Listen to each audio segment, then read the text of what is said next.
So here's a game that most old school fans of a long-time internet personality should be familiar with. This is Who Framed Roger Rabbit, released in 1989 for the Nintendo Entertainment System courtesy of LJN, maker of toys, and Rare Limited, a game that gets quite a bit of flack from all corners of time and space and everything in between.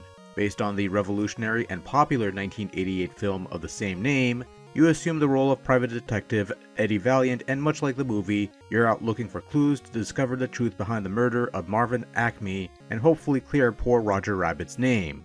In order to accomplish this task, you'll need to recover the 4 pieces of Marvin Acme's will and eventually make your way over to Toontown and the final encounter with Judge Doom. This endeavor requires you to explore your surroundings in the game's 3 overworlds, and searching the buildings, the caves, and anything else that counts as a side view level. So you go to these places and sometimes you'll find items out in the open, and sometimes you have to search through drawers and dressers and things of that nature for tools to assist you, whether it be crowbars to break locks or cheese to distract rats or common defensive tools like bombs and stuff. Sometimes you can talk to people for clues, including finding out whether the building is empty or not.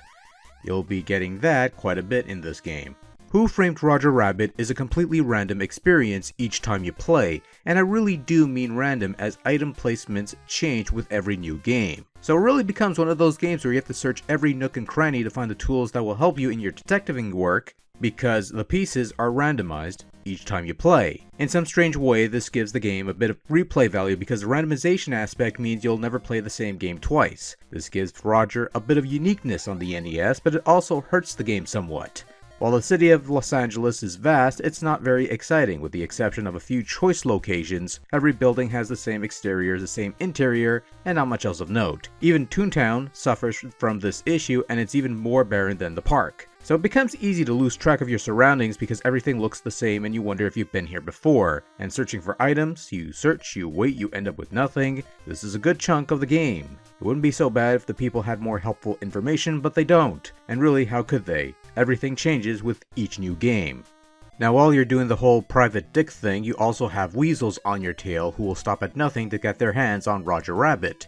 Sometimes a weasel will show up outside a building or even inside a building, and you have to resort to fisticuffs to dispose of the bastard before moving on with your day. But you'll likely encounter weasels in pursuit on the map, and if they catch up, it's curtains for Roger Rabbit unless you answer the weasel's joke with the correct punchline. Now if you screw up, you get run over, you fall in pits, or you take a bit of a beating, you'll lose a life, and once all your lives are gone, it's game over. You have a couple continues to try again, but if that runs dry, there's always the way too long password to resume your adventure, such as it is. The punching mechanic is kinda silly and not quite reliable. The game's dogged insistence that you mash the B button to slowly build up your strength meter to throw a punch of any merit is aggravatingly worthless when you're trying to partake in battles against one of the weasels, as well as the final battle with Judge Doom himself, since once you stop mashing the button, out goes the punch and you'll have to do the thing all over again. There is a glitch in the game where if you time it right, you could throw repeated punches while keeping the same strength level for each blow, and chances are you'd have better luck pulling it off than I would. Fortunately, fisticuffs are few and far between in this mystery, and save for the aforementioned battles against the Weasel and Judge Doom, the punch's only real purpose is to blow some steam on various